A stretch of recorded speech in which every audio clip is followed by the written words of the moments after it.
My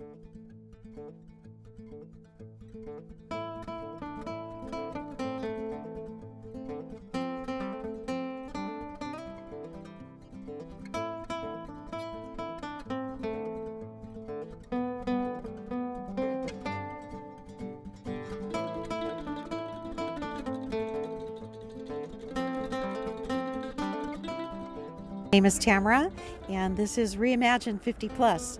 So today, as part of our fun side of 50, we're off to Anza Borrego Springs. We're going to do a little day trip, my husband and I, and I'm going to take you along with me. So if this sounds like something that you would be interested in seeing, some of the California scenery, stay tuned. Here we go.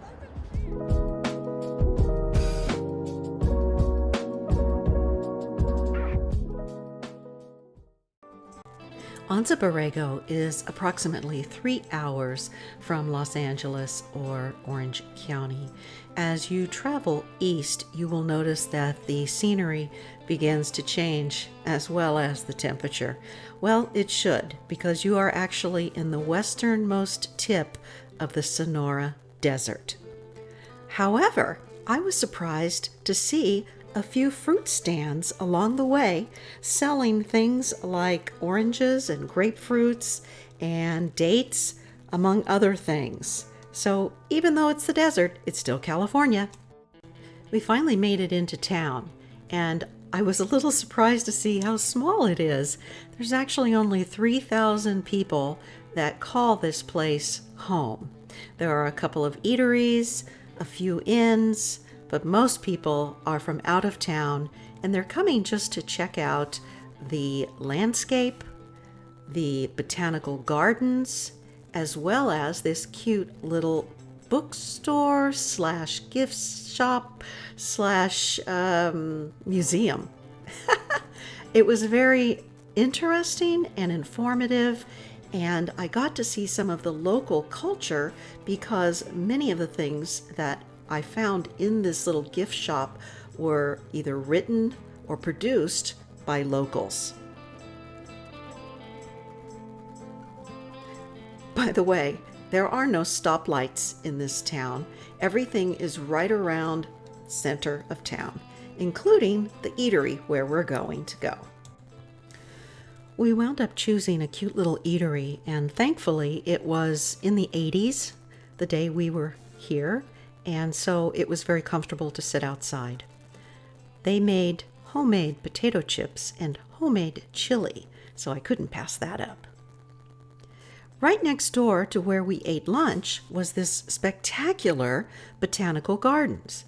We spent about an hour walking around, and I thought I would show you some of the flowers and trees and things that are very indigenous to the desert. And unfortunately, because of the lack of rain this year, there was no super bloom. And that is one of the driving forces.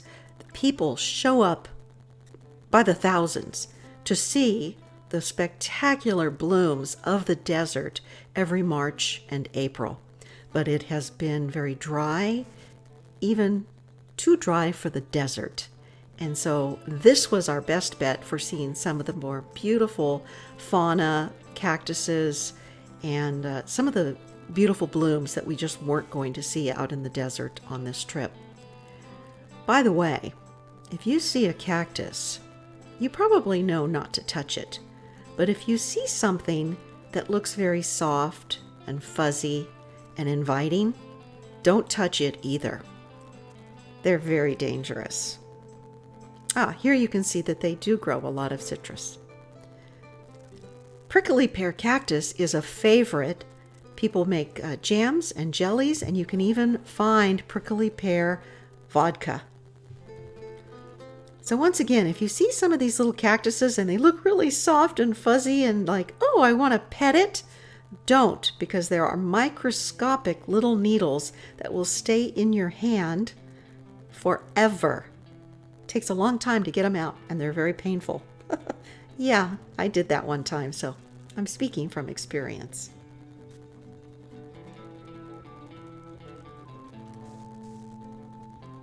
So Some of these trees are so spectacular, and they survive the intense heat of the desert.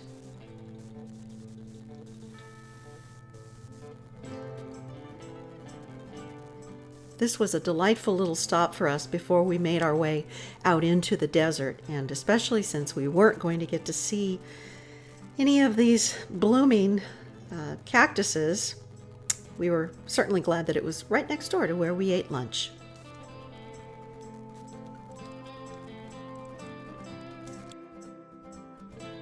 About 2 miles outside of town, you are going to encounter the beasts of Borrego Springs. These beasts are located in the Galleta Meadows Estate. That is a private estate, and the owner, Dennis Avery, had these giant metal sculptures commissioned. They are spread out over 10 square miles. There are over 130 sculptures, and you really do need to drive to see these things.